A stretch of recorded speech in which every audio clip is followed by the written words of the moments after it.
Okay, so the AI world is buzzing, and there's a really good reason why. GPT-5 has officially landed, and it's not just one new feature. We're talking about a whole suite of new powers. So we're going to unpack exactly what they are, and yeah, we're going to put them to the test. Smartest, fastest, and most useful. I mean, that's a pretty bold claim from OpenAI.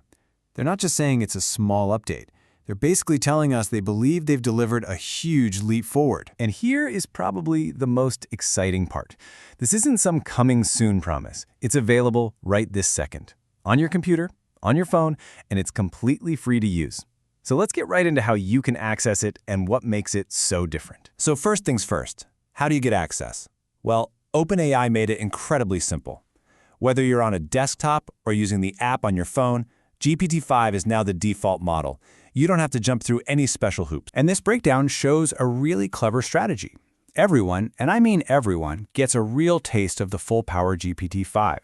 If you're a free user, you get a pretty generous daily limit, maybe around 30 messages, before it smoothly switches you over to the GPT-5 Mini, which is still really capable, so you never hit a hard paywall.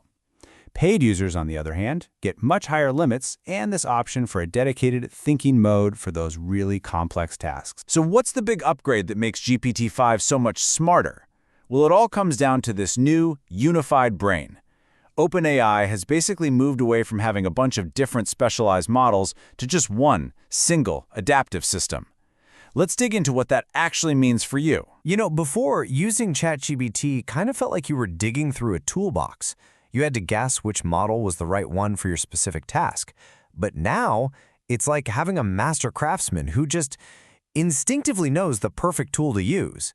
The system automatically adjusts its level of thinking for you. The main takeaway here is just how seamless it is.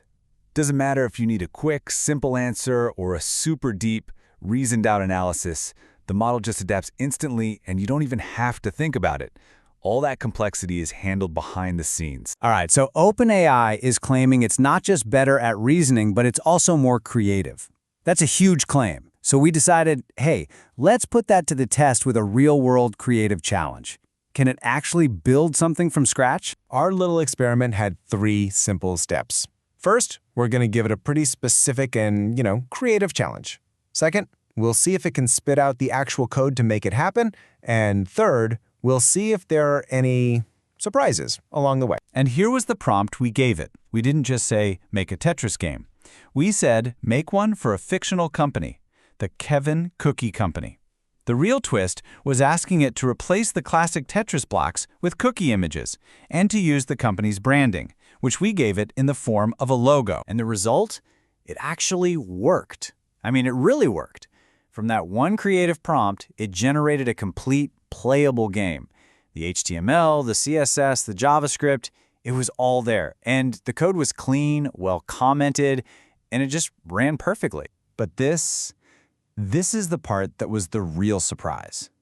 So while it couldn't actually embed the logo image itself into the game, it did something way more intelligent. It analyzed the logo file, pulled out the company's brand colors, and then used those colors to theme the entire game automatically. That's not just coding. That's some next-level creative problem-solving. But hey, the new GPT-5 model isn't the only thing that's new here. The entire ChatGPT platform is getting some major upgrades, turning it from just a chat window into a much more integrated assistant for your day-to-day life. And the biggest one is probably this deep integration with Google. This is a game changer. It turns ChatGPT from a standalone tool into a central hub for your productivity. Instead of flipping between tabs, you can now manage your digital life, like summarize your inbox, find a meeting time, even draft replies, all from one place. This is a huge step toward a real unified assistant, and it's rolling out to pro users first. The voice mode has also gotten a serious upgrade. They're calling it Advanced Voice Mode. And honestly, it feels much more like you're having a natural, creative conversation with someone. The personality is just way more distinct and engaging. And just to show you what I mean by personality, check out this suggestion it made during a brainstorm about new cookie flavors. It's creative, it's weird, and it feels like a true brainstorming partner, not just some boring search engine. That kind of unexpected, adventurous idea is exactly what's new here. And finally, there's a completely new mode. one that's designed to do more than just answer your questions. It's actually built to help you learn new skills, right from the very beginning. It's called Study Mode, and it's live for all users right now.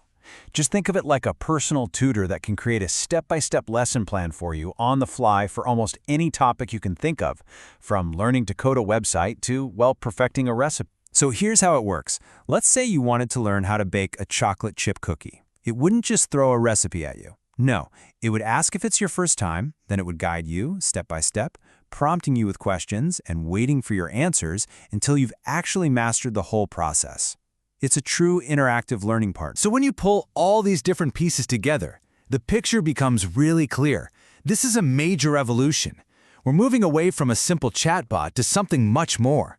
With smarter reasoning, creative abilities, new integrations, and personalized learning, it's really being positioned as a true digital partner. Which kind of leaves us with this one big thought.